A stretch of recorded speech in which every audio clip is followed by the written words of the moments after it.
YouTube, what's going on, guys? Today I am going to be giving a regionals report. I went to regionals this past Saturday, November, 5th. Yeah, and this was a post-Magnificent Mavens regional, so ISHIZU-TEAR was at the event in full force, and I'm sure it topped. I didn't really stick around to see what actually won, but yeah, I just want to talk about my deck list, why I picked it, how my matches went. I obviously didn't win, but here I am. I took Marincess, as you guys can see, and I'll talk about why I chose that deck into the meta that I expected to be facing. As a little precursor, I did pretty much zero testing for this regional, zero prep. I haven't gone to locals. I think I went to like one locals in the last like 2 or 3 months. So I pretty much took just what I knew about the cards, what I knew about the matchups, and how this deck played into it, and kind of put the best deck I could together. I ended up going X3 drop. So I won my first two, and then I lost the following three. So my match one was against Fluanderies. I won 2-0. And my deck is built pretty heavily into Fluanderies, so that's probably why it went so well. The next matchup was against Pendulum, Draco Slayer Pendulum. I also won 2-0. The next match was against Pure Tier without a Shizu. I lost 2-1 in time to a Ghost Sister and Spooky Dogwood. And it pretty much went downhill. I think I was in control of that match for sure. I just lost in time to that card. So I think it went kind of downhill from there. My mental was off. I wasn't really mentally prepared for this regional. I haven't been to a regional in about 3 years. So after that, the next match I played against a ISHIZU-TEAR, and I just got blown out. He milled 5 and hit 5 effects. So I'm like, okay, I just lost that game. That's fine. And then the next game I made Dweller and a Link 4 on turn 1, and he just went draw phase, turn player prio, and then super polyed them away. So I just got blown out. Nothing I really could have done in that game different, I don't think, to win. And then the last game, I was like mentally out of it at that point, was against Branded Bestial. And that game, I think I would have been okay. I lost 0-2. Game 1, like he broke my board, but he had no board left. And then I just normal summoned Blue Tang for some reason and forgot to use my Coral Triangle effect engrave before I normal summoned. So I just totally threw game 1, and then game 2, I was just like, whatever. He nibbed me. He had like main deck nib as well. Those are just, they're poor excuses, but it went pretty downhill from there, and I just dropped after round 5 to get some trades in. So I'll start off what my trades were, because I'm really excited about that. I picked up an Alti Aliber. I know it's, not the fanciest of Altis, but it was pretty cool. And then I also picked up the Brave, or the Adventure package. I picked up Alti Enchantresses, just regular Ultra Rights, the new Ultra Draco back, and the rest of the package. So I'm excited to see what kind of decks I can put together with the Adventure stuff. But yeah, now that I've gone through those, let's go ahead and get into the deck and my deck choices. I think actually, to be honest, even though I went to 2 and 3, I think my deck, like the build itself, is pretty darn good. I don't think I would have changed very much if I were to replay that tournament, if I was still to take Marincess. And I think I would be fine with that. Marincess is the most competitive deck I had. I play Sky Striker, but there's no way I'm playing Striker in a format with Bystials everywhere. I thought Marincess would be good because of the Bystials. All of my deck is water, so their Bystials are kind of dead. As hand traps anyway. Yeah, and I thought it would be an okay matchup. I would be able to play a lot of defensive cards in just one card combo and hopefully set up a Beast Dweller fairly easily. So with that, let me get into the build and talk about the card choices and how they turned out. Starting with the main, it's pretty standard, I'd say, at least as far as the Marincess package goes. I played 3 Blue Tang, 3 Seahorse, 3 Spring Girl, 2 Pascalis, and 1 Sleepy Maiden as the Marincess monsters. Sorry, I had to fix my lighting there for a second. Anyways, I think at this point this Marincess monster lineup is pretty standard, pretty established. Nothing I would have changed. I was on the fence between 2 and 3 Pascalis, honestly, and the next card that I actually did play, which was 2 Silent Sea Nettle. And I ended up going with this ratio. This is the only kind of question mark that I had of the build. And the reason I played Silent Sea Nettle was, in theory, to make Abyss Dweller turn 1 more frequently. And also, it has the benefit of being able to shuffle back your Sea Angel, so I could only play one Sea Angel to make room for Dweller in the extra. So that was the theory behind Sea Nettle. In practice, I never saw it turn 1 really. Never really came up in the grind. It helped me shuffle back once or something, but that's about it. But it wasn't good or bad. It just really didn't do anything for me. If I could have enough room in the main to play the Shark package, the Abyss Shark package with Silent Angler, I would have liked to play that, but there's just not enough room while still keeping it at 40.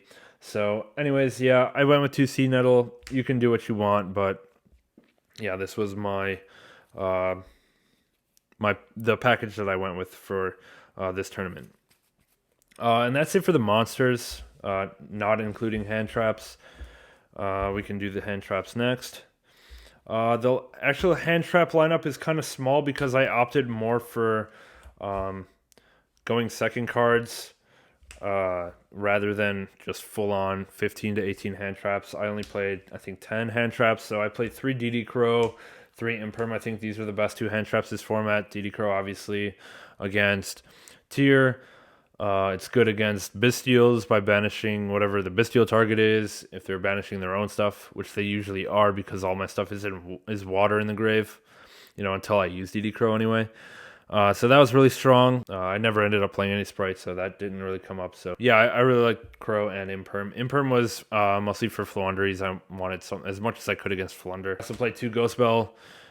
Same reason, all against Tear. I could have played Skullmeister. Maybe I would have, if I tested it, maybe that would have been better, but I just didn't test it, so Ghost Spell it is. It actually came up against Pendulum. They used Odd Eyes Revolution to revive Ignister Prominence, and I was able to bell that and just ended his turn, and I just OTK'd next. And then just 2 Ash Blossom.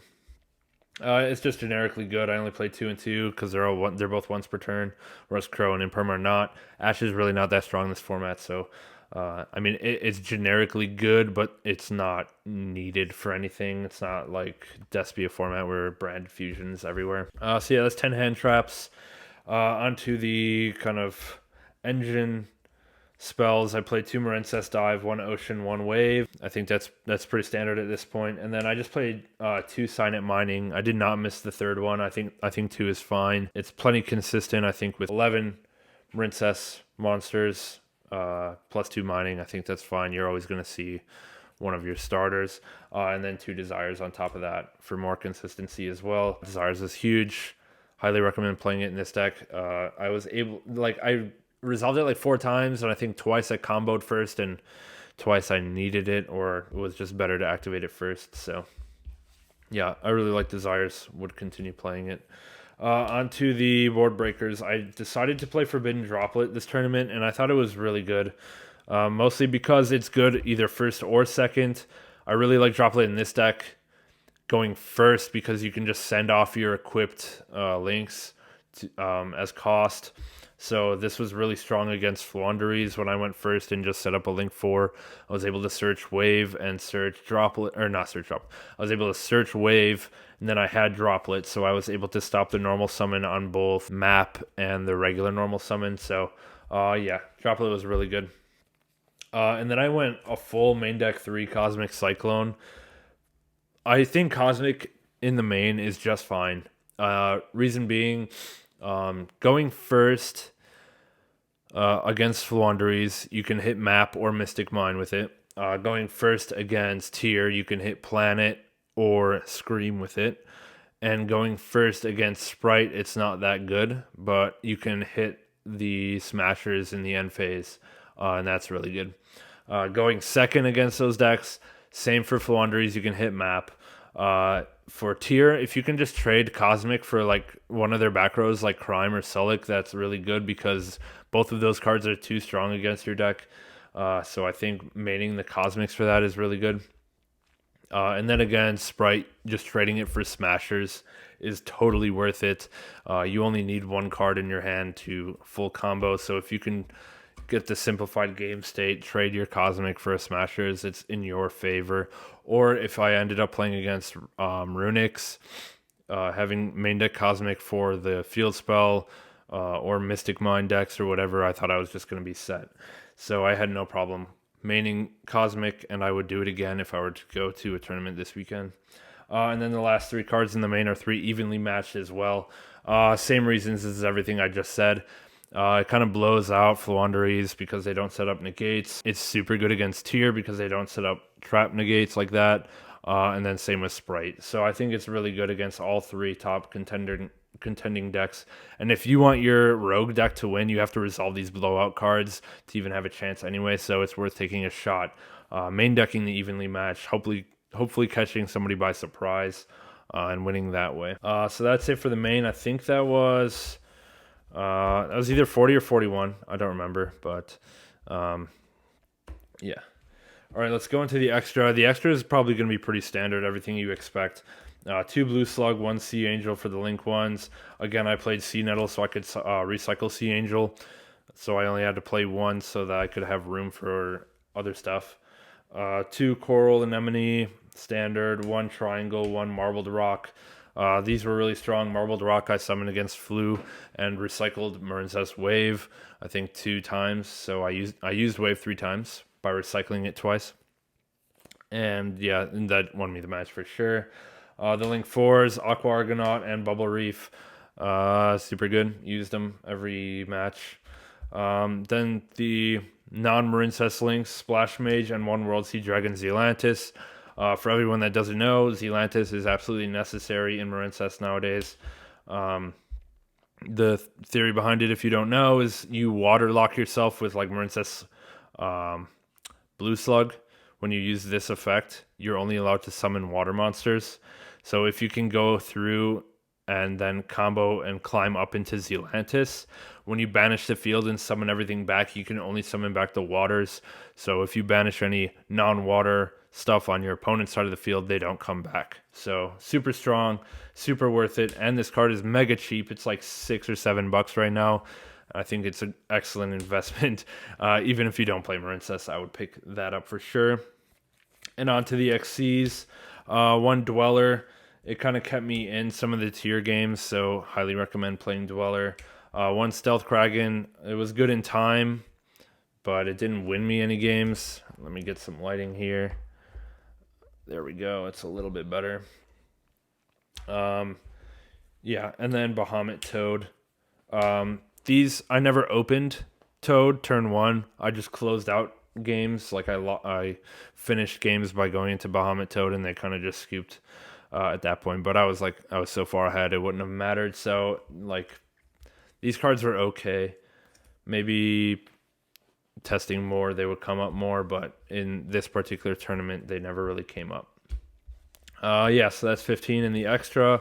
Fairly standard. I guess the biggest difference is like from the historically standard Marincess extra deck is I cut Area and a Sea Angel and replaced it with Zealantis and Abyss Dweller. So yeah, let me get the light back over here. Side deck, I played 3 Droll Lockbird. I mained pretty heavily for Fluanderies, but they kind of blow you out if you don't get any of your side deck cards or like cards meant to deal with them. So I try to go super heavy into Flunder. I wasn't sure how many people would be on ISHIZU-TEAR if they hadn't had a chance to pick up the new stuff yet. So I thought a lot of Flunder would be there because it's like the most accessible competitive deck. So I prepared heavily for that. And for the same reason, I played Gamma and Driver. Just because if you resolve this against like Rabina or whatever, you pretty much win. And then I played 2 Lancia. I really went overboard. I had 2 spots left and I didn't know what to play. So I played Lancia just for for Rogue or Flunder or whatever else. 3 Talents. This card was pretty good. I don't know. It's just generically good into some matchups. So I just put it in the side and used it whenever. And then I played 3 Rivalry as well for extra going first strength. I pretty much, when I knew I was going first, I took out the Evenlies for Rivalries when it applied, or I took them out for, I don't know, draws or talents or whatever. But I just wanted to have options to take out the evenly matched for when I knew I was going first. But anyways, yeah, the side deck was fine. I don't know what I would change. I don't think much at this point. There's not really anything my side deck could have done to help me win the ISHIZU-TEAR matchup or the regular tier matchup, to be honest.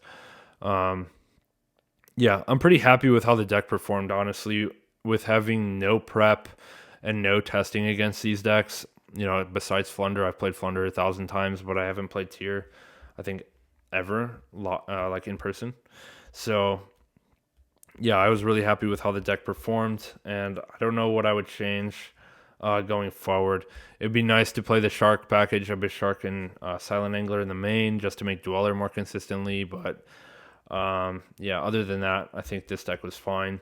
I think you can have a chance, you know, one in every 3 matches you might be able to win against Tier, so that's not too bad. So yeah, let me know what you guys think about this build. What are you guys playing in Marincess that's different? Yeah, I want to know your thoughts, so leave them in the comments below. If you enjoyed this video, leave a like and hit the subscribe button for me. It really helps out a lot, helps the channel a lot. And yeah, thank you guys for watching. I really appreciate it. This is why I make the videos, so you guys could hopefully enjoy. And we will catch you in the next one, hopefully with better results from our regionals. Yeah, and we'll see you guys later. Thank you.